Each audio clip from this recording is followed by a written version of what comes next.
হযরত বেলালকে গাছের মধ্যে বেঁধে ফেললেন, লাঠি দিয়ে আঘাত করতে লাগলেন, নির্যাতন করতে লাগলেন।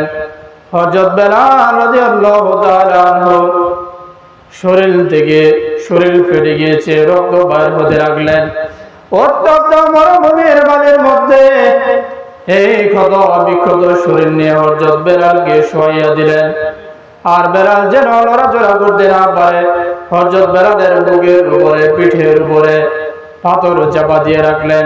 যারা আরব দেশের মধ্যে গিয়েছেন তারা জানেন প্রচন্ড গরম থাকে আরব দেশ, খালি পায়ে হাঁটা যায় না, পায়ের মধ্যে ঠোসা পড়ে যায়, বালু গুরু ফুটন্ত বালুর মতন মনে হয়, পা দিলে পা যেমন পড়ে যাবে এরকম ভাব চলে আসে। এরকম গরম বালুর মধ্যে হযরত বেলালকে শোয়াইয়া দিলেন, বুকের মধ্যে পাথর চাপা দিয়ে রাখলেন। হযরত বেলাল অচেতন অবস্থায় পড়ে রইলেন। উমাইয়ার লোকেরা মনে মনে ভাবতেছে মনে হয় হযরত বেলাল দুনিয়া থেকে বিদায় নিয়েছে, কোন কথাবার্তা বলে না, অচেতন অবস্থায় সেই উত্তপ্ত মরুভূমির বালির মধ্যে তিনি শুয়ে রইলেন, কোনো কথা বলে না, লড়াচড়া করে না। কোন একটা ব্যক্তি তার মুখ যখন তার কান যখন হযরত বেলালের মুখের কাছে লাগাইলেন, দেখে হযরত বেলালের হাত লড়ে না, পা লড়ে না, শরীর লড়ে না, কিন্তু হযরত বেলালের দুইটা ঠোঁট লড়তেছে। ওই ব্যক্তিটা যখন তার কান হযরত বেলালের মুখের কাছে নিলেন, দেখে এইরকম নির্যাতন সহ্য করার পরও হযরত বেলাল জবান দিয়ে আস্তে আস্তে বলতেছে আহাদ, আল্লাহু আহাদ, আল্লাহু আহাদ, আমার আল্লাহ এক, আমার আল্লাহ এক।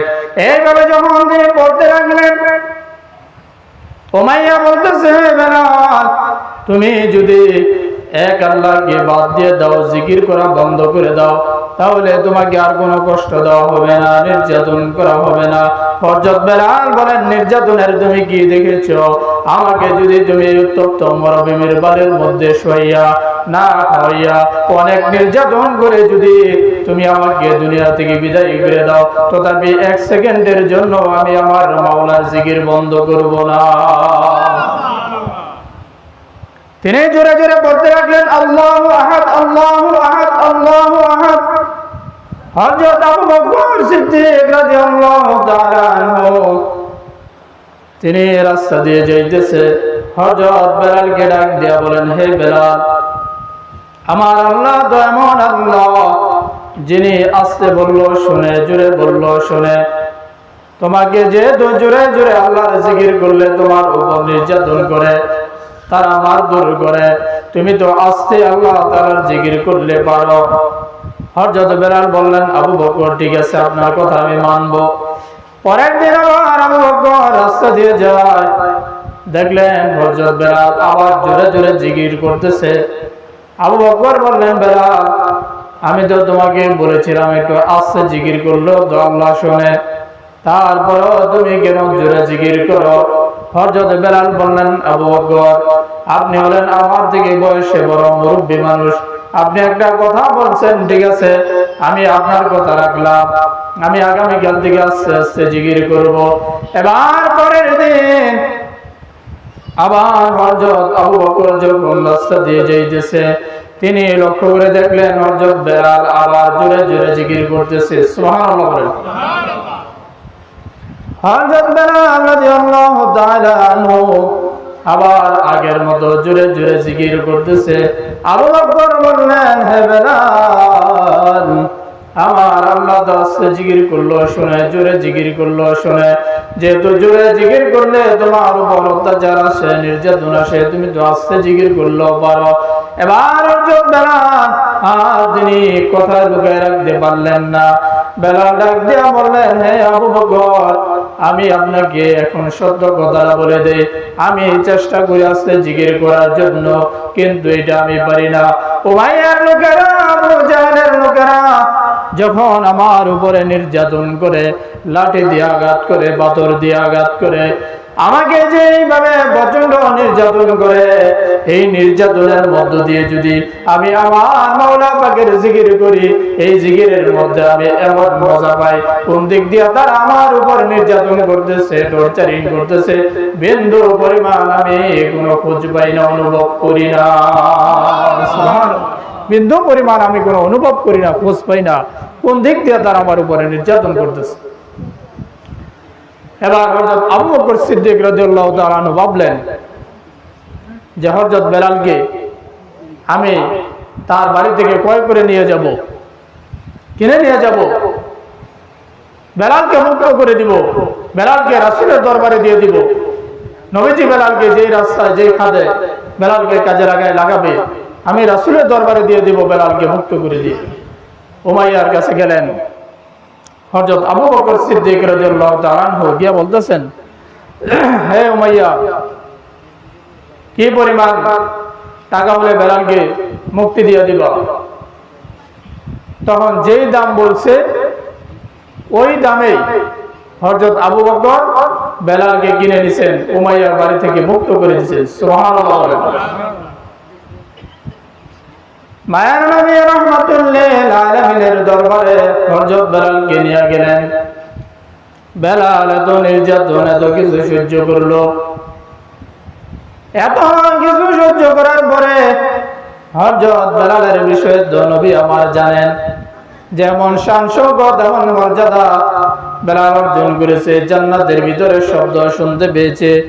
এমনকি প্রতিটা আসমানের মধ্যে হযরত বেলালকে নিয়ে ফেরেশতারা আলোচনা করে নবী আমার মুয়াজ্জিনের দায়িত্ব দিয়ে দিলেন।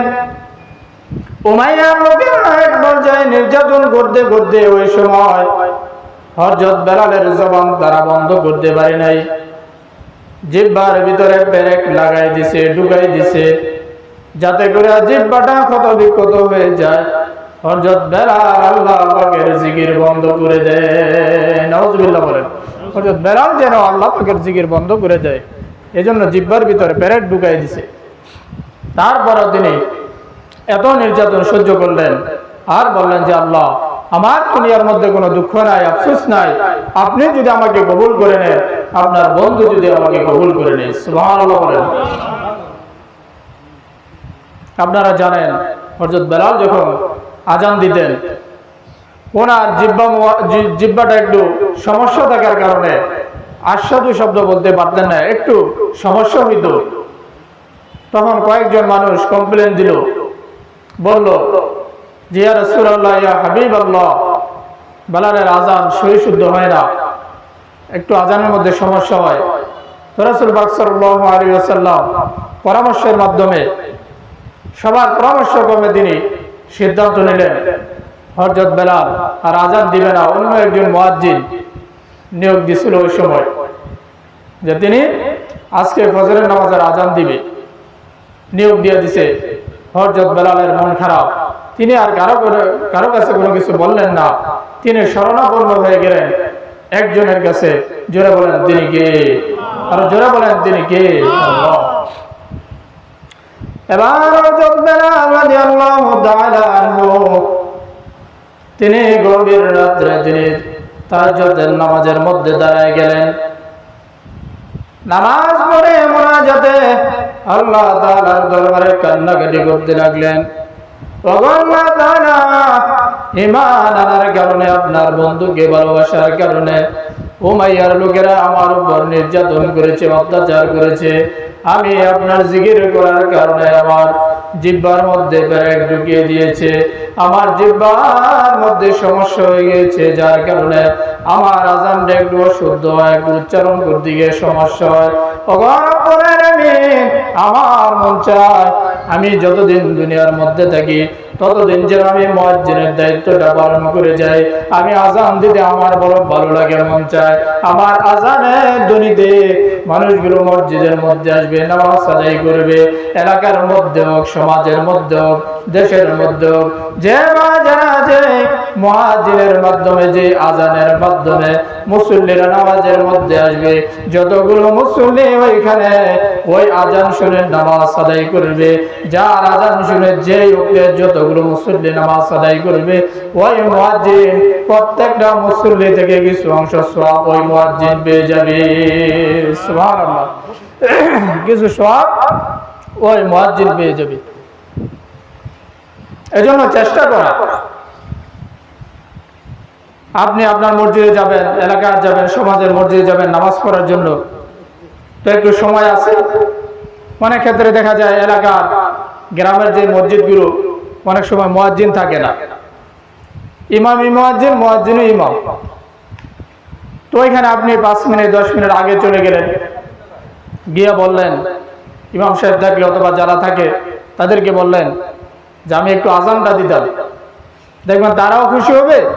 আর আপনি যে আজান দিলেন, আপনার আজান শুনে যতগুলো মানুষ ওই ওয়াক্তে নামাজের মধ্যে আসবে, ততগুলো মানুষ নামাজ পড়ার পরে তাদের আমলনামা থেকে একটু কম না, সম পরিমাণ সওয়াব মুয়াজ্জিনের আমলনামায় দেওয়া হবে। সুবহানাল্লাহ।